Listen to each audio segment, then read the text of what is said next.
तो राम राम सभी को दोस्तों। तो अभी एक प्रोटेस्ट ख़त्म हुआ है और दूसरा प्रोटेस्ट स्टार्ट हो गया है और आई थिंक बहुत सही है वो।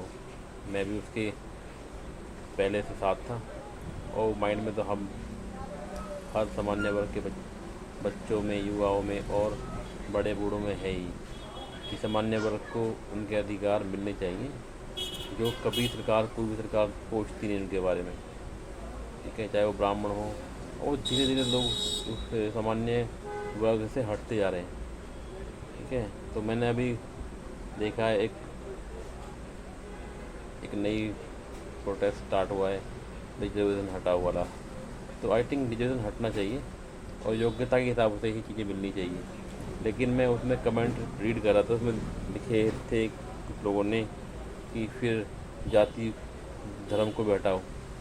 देखो, जाति धर्म जो है वो किसी भगवान ने बना के भेजा नहीं है। अगर आप पहले अपने कुछ पढ़ा हो तो उसमें लिखा है बकायदा कि पहले लोग योग्यता के अनुसार ही वर्ण मिलता था। पहले 4 वर्ण होते थे: ब्राह्मण, क्षत्रिय, शूद्र और वैश्य।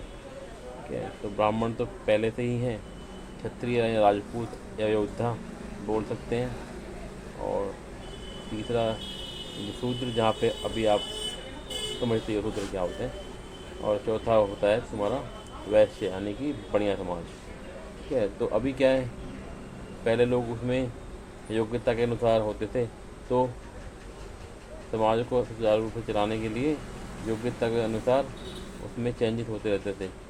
जैसे कि अगर आप वाल्मीकि का उदाहरण लें तो वाल्मीकि जो है शूद्र में था, पैदा हुए थे, लेकिन उनकी योग्यता के अनुसार उनको ब्राह्मण ही बोला जाता है, पंडित वाल्मीकि बोला जाता है। तो ऐसा नहीं है। ठीक है, तो आप थोड़ा सा इस पर फोकस ना करके इस पर फोकस करें कि अगर रिजर्वेशन हट जाएगा तो हर योग्य बच्चे को, चाहे वो किसी भी कास्ट का हो, सबको समान समान अधिकार मिलेंगे। और दूसरा, अगर कोई बंदा डॉक्टर बन रहा है तो उसे प्रॉपर नॉलेज होनी चाहिए प्रोडक्ट, अब इन चीज़ों की। ऐसा ना हो कोई बंदा 40% मार्क्स लेके ही डॉक्टर बन गया और कोई बंदा 90% के साथ भी डॉक्टर ना बन पाया हो। तो उसकी योग्यता के अनुसार ही उसको आँकड़ा मिलना चाहिए। आँकड़ा तो बिल्कुल बंद कर दो सरकार, या फिर मिले तो जिनको उसकी ज़रूरत है उनको मिलना चाहिए। ठीक है, चाहे वो गरीब लोग हों, चाहे वो किसी भी कास्ट का हो, या फिर आर्मी के शहीदों के परिवार को, या कोई भी ऐसा बीच बीच का रास्ता बनाओ कि एक ही या 2 ही जाति के लोगों को ना सारी सुविधाएँ मिल के सभी को मिल सके वो, या फिर बिल्कुल ही हटा दो। तो मैं इसके साथ हूँ। बाकी अगर कोई इस चीज़ के ख़िलाफ़ है या साथ है तो प्लीज़ कमेंट बॉक्स में बताइए।